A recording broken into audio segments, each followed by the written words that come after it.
Fala pessoal, bem-vindos a mais um vídeo. Aqui é o canal Vamos Falar de Ações, meu nome é Gabriel e dessa vez eu vou estar trazendo um pouquinho do histórico da minha carteira e como foram as oscilações, as variações de posições que ocorreram desde que eu comecei a investir. Então pessoal, o propósito desse vídeo é mostrar como que a minha estratégia mudou ao longo do tempo, quais ativos eu segurei nesse período todo, quais eu vendi, quais eu acabei comprando, como é a composição da minha carteira ao redor do tempo. Lembrando que eu comecei a investir lá em 2022, tá? Então vai estar abrangendo esse período aqui de 2022 até o momento, outubro de 2025.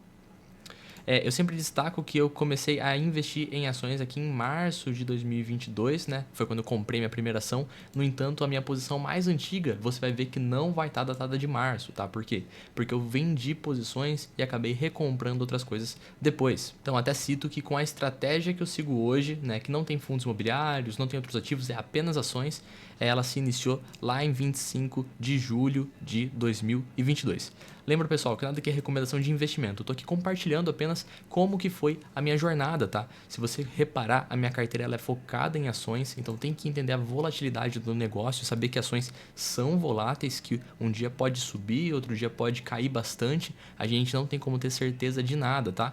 E aí, por exemplo, se você pensa em diversificar, nada impede você de comprar ativos como renda fixa, fundos imobiliários, criptomoedas, tá? Isso é a vontade de cada um conforme a mentalidade de cada um. Eu tô aqui para mostrar qual é o meu histórico. Então, pessoal, eu não tenho a foto da minha carteira, um print lá do Investidor 10, como eu costumo mostrar lá de 2022. No entanto, eu tenho aqui, a inteligência artificial me ajudou aqui para a gente chegar na minha posição lá em 31/12 de 2022, tá? Então, minha carteira era da seguinte forma: Banco do Brasil era a minha maior posição disparada, quase 43% de participação. Aqui ele calculou custo total, que foi quanto eu comprei cada ação.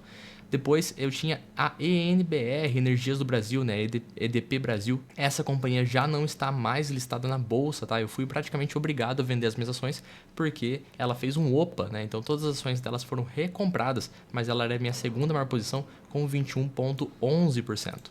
Depois, Caixa Seguridade com 17,5%, Taesa com 12,26%, Santander com 9,16%, Mali Metal Leve 7,26%, Irani com 3,76% e Taesa 3 fazendo aqui uma sobreposição, Taesa 11 e Taesa 3 aqui com 0,32%.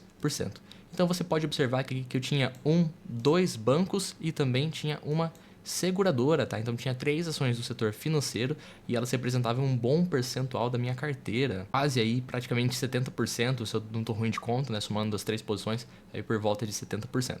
Depois eu tinha energia elétrica com ENBR, Taesa, e cheguei a ter papel de celulose com Irani e também Mali Metal Leve, que ela faz aí filtros e peças para motores de carros e caminhões.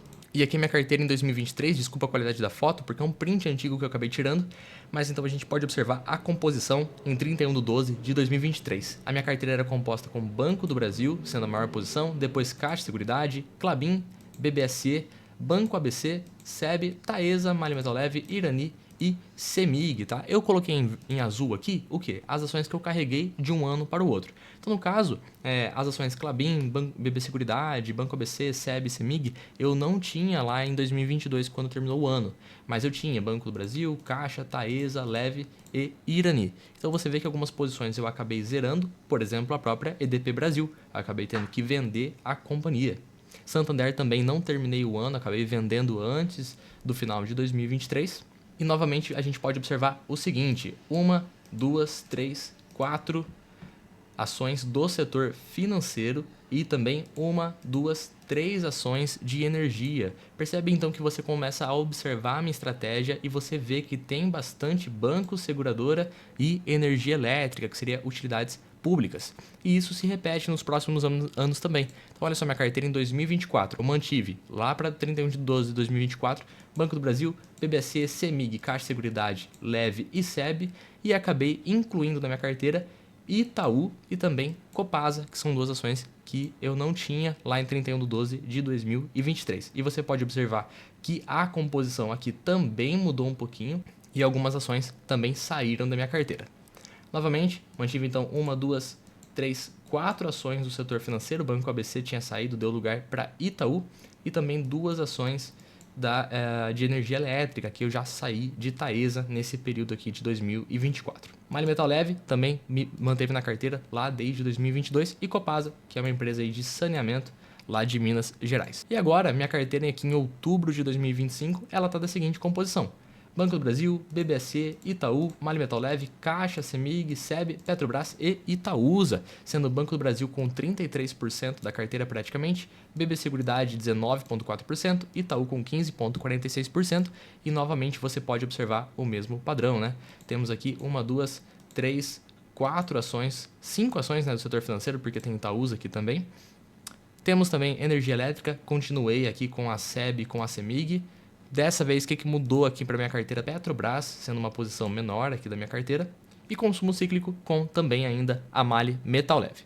Então você vê que as minhas principais posições acabaram não se movimentando tanto desde que eu comecei a investir até o momento. E a gente vai ver isso nesse slide aqui, que mostra o prazo da minha carteira, o prazo de cada abertura de posição da minha carteira. Então, por exemplo, o Banco do Brasil, eu iniciei minha posição lá em 25 de julho de 2022. Tá? Então, foi minha primeira ação com a estratégia atual que eu tenho. Algumas ações, como por exemplo Itaúsa, eu cheguei até a posição antes de 2025. No entanto, como eu zerei a posição e fui recomprar ela só em julho de 2025, eu considerei que a minha posição atual é julho de 2025. Tá? Não significa que eu só tive essas ações. Eu tive outras ações antes de ter a estratégia atual, só que eu acabei zerando a posição. Tá? Então, Banco do Brasil é uma ação que eu tenho há 3 anos e 2 meses. Caixa Seguridade é uma ação que eu tenho há 3 anos e 28 dias. MAHLE Metal Leve é uma ação que eu tenho há 2 anos e 10 meses. Então, essas 3 são as minhas ações mais antigas que eu detenho desde 2022. Depois, eu tenho 3 ações que eu detenho desde 2023, que é a SEB, a CEMIG e a BB Seguridade. A SEB com 2 anos e 2 meses, a CEMIG com 1 ano e 9 e BB Seguridade com 1 ano e 10. Tenho, desde 2024, Itaú, tá? Lá no final de 2024, então uma posição de 9 meses e 24 dias.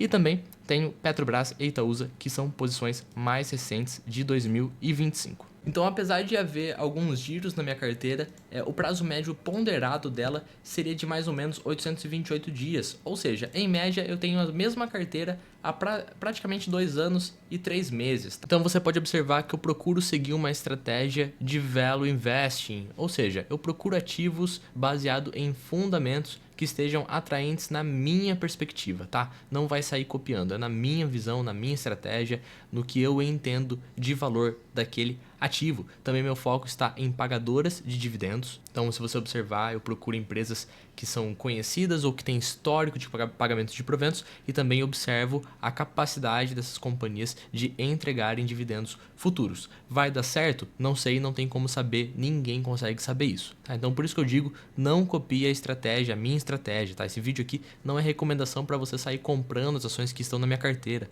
tá? Até porque eu paguei preços diferentes. Eu tenho o meu cálculo de preço teto, eu respeito ele, então eu só compro ativos que estão abaixo do meu próprio preço teto. Eu também procuro ter visão de dono alinhado com o Value Investing, tá? Então, quando eu vou procurar colocar uma ação na minha carteira, eu tenho que ter uma visão de dono, de longo prazo. Por isso que você vê que eu invisto desde 2022 e eu carrego algumas posições desde 2022, tá? Então, tudo que eu coloco na minha carteira, eu procuro ter essa visão, entender fundamento, entender receita, entender a operação daquela empresa para ver se faz sentido ou não, se ela é rentável ou não como operação. Quando eu compro um ticker que está ali na minha tela, eu estou comprando na verdade a operação. Essa é a minha visão. E é isso, pessoal. Espero que vocês tenham gostado do vídeo. Se inscreve no canal, deixa seu like, dá sugestão, o que mais que você quer ouvir falar. Fique à vontade para comentar. Obrigado, até a próxima e tchau!